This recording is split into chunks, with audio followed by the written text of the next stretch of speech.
Howdy folks, welcome back to the Steampunk Desperado channel. In my younger days, I was a bit of a Philistine, in the old-timey sense of the word. That is, I was uncultured. In my reading habits, I was only interested in my favorite genres, fantasy and science fiction.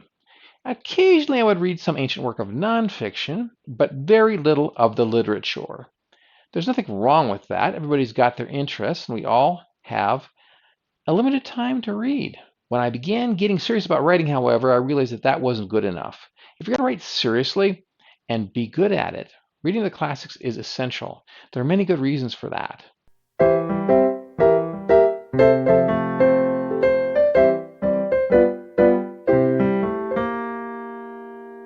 Just now, when I implied that I didn't read the classics at all, I was exaggerating a bit.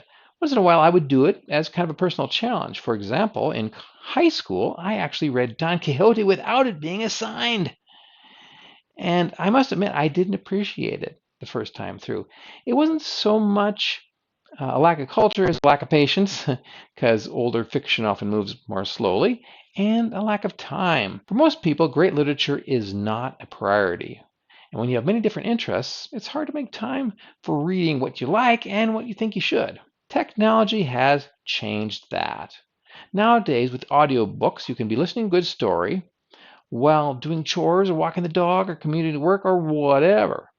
Ebooks expand the field even further because most e-readers can read aloud. And so you can be doing the same kind of things. It's not as good as a human narrator, but you get used to the robot voice. Even better, there are online sources such as Gutenberg.org that provide public domain works for free. And most of the classics are in the public domain. So be advised, you don't really have to pay for them unless you want a good narrator. So where I might have gotten through a maximum of 20 books a year in the past, these days it's like 100 or more. I still read the old-fashioned way, probably about one book per month, one paper book per month. That way it's not such a sacrifice to go for Tolstoy instead of Tolkien. But of course, Tolkien was great because he had that background in the classics and especially in mythology and legends of ancient Europe. And strangely enough, I found myself starting to appreciate Tolstoy and others of these classics. The more you look into it, the more you'll see that the great genre writers, the greatest ones that is, the ones that are really notable, have that cultural framework. Especially in the golden age of sci-fi, you'll find book titles that are taken from Shakespeare or Milton or Blake or even the Bible. And some of the themes are inspired by those timeless stories. There's nothing new under the sun, the saying goes, and yes, that's from the Bible too, Ecclesiastes, by the way. In this case, we mean that there's only a limited number of stories. And of specific kinds, like the hero's journey, for example. And that's what Joseph Campbell was writing about in his 1949 book, The Hero with a Thousand Faces. Of course, the stories we can create, the actual details, the actual characters and settings and so on, they're unlimited. I guess it's kind of like paintings are made, with a certain number of colors, certain number of paints. And the same thing goes with fiction. Anyway, if you're going to create your own stories and they're going to be memorable, if they're going to be good, if your craft is going to be worthwhile, you have to know what's gone before. You have to understand the basic human themes such as struggle, love, justice, morality, and free will. The greatest writers did, and that's why they were great. As writers, there's a lot we can learn from the grandmasters. And not just the grandmasters of sci-fi, although of course we should read them too. The classics got that way because their creators knew how to tell a good story. They create interesting plots and memorable characters and fascinating settings. They use themes, like I just mentioned, to evoke human emotions. Charles Dickens stands out for his contributions to our culture, not just from The Christmas Carol, which Mrs. Desperado and I have reviewed like 20 different versions of that, adaptations of that timeless story. No, not just that, but other ones like Oliver Twist and Tale of Two Cities, and so many more.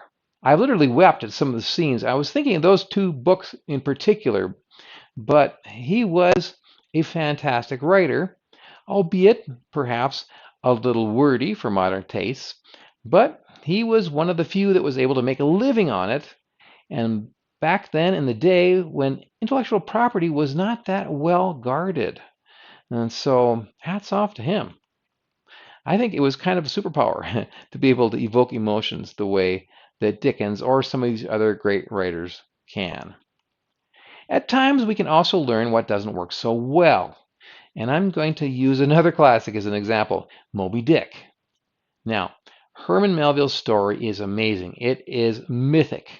It's like the primal struggle between man versus animal versus nature and so on. And there are things he does, though, that we probably shouldn't in the present day, like inserting entire chapters about the history of whaling. Yeah. Now, normally, if I was a normal person, I would just skip those. I'd say, okay, maybe I'll go back to these later. But I'm kind of OCD, so I read through and I kept thinking, well, gee, what's going to happen to Ishmael and the other guys in the Pequod? And so it was kind of frustrating. If I were Melville, I would have had the Moby Dick companion. But publishing was different in those days. It was tough to get one published, and when you did, you threw everything you possibly could into it. By now, you probably have a good idea what I mean by the classics. You know, Typically stuff that's 100 years old or more that has stood the test of time that people still remember in the current day. Yes, it is mostly dead white men, as progressives sometimes sneer at, but there's a fair number of women too. Despite the insistence of the feminists that women were not given a fair shake, no, there was a fair number of female writers, especially in the Victorian period. After all, it was Mary Shelley, and that was pre-Victorian. Mary Shelley inspired generations of horror writers with Frankenstein, and she's just the first who springs to mind. Of course, there was Jane Austen, who had all these great novels of the Regency period, and so on. As for other cultures, there's a reason we don't have a lot of classics from Africa and Latin America and so on. It's because those cultures weren't literate. They weren't writing stuff down until Westerners brought them in the alphabet. Now the exceptions were like China, which has some amazing stuff, and India, and those are the two main ones because our classics are mainly Middle East, uh, Northern Africa, the part that was in the Roman Empire, and Europe, of course. China has some great works, some of which I've read, mostly nonfiction. Same with India. I've read a lot of stuff about warfare, ancient warfare, Sun Tzu, and about the history of Zen Buddhism. And there's other stuff to read, including like the Bhagavad Gita. How do you say that? The stories of the Hindu gods themselves can be kind of fascinating. And of course, I don't include just the stuff from the age of printing. There's a lot of folk tales, the European folk tales that got written down early on because we've had writing for so long, and so they didn't get lost. Stories like the Epic of Gilgamesh and the Saga of Beowulf. Some pretty amazing stuff. And again, you will see these alluded to again and again in modern science fiction. Another great thing about the classics is that when we steal from them, we're not plagiarists. We're being sophisticated. We're playing them homage. They're a great source of book titles alone, as I said, like Once More Into the Breach, King of Infinite Space, or Out of Joint. All of these are like Shakespeare quotes, I believe. Many sci-fi stories are modern retellings of classics, such as Inferno by Larry Niven and Jerry Pournelle, based on Dante's Inferno, of course. And you may have heard that Star Wars was based on a Japanese tale. So all these things come around. One of the most ambitious adaptations was Dan Simmons' Hyperion. Hyperion Cantos, rather, it's a series, and it incorporates such disparate themes as Norse mythology, Christian mysticism, and the poetry of John Keats. It's a bit complicated, maybe a little bit too complicated, but it's amassed a very dedicated fandom. In recent years, there's been an unfortunate tendency to denigrate the classic, like I said, dead white males. The idea is based on ignorance because there were other writers. Not just Europeans, not just East Asians.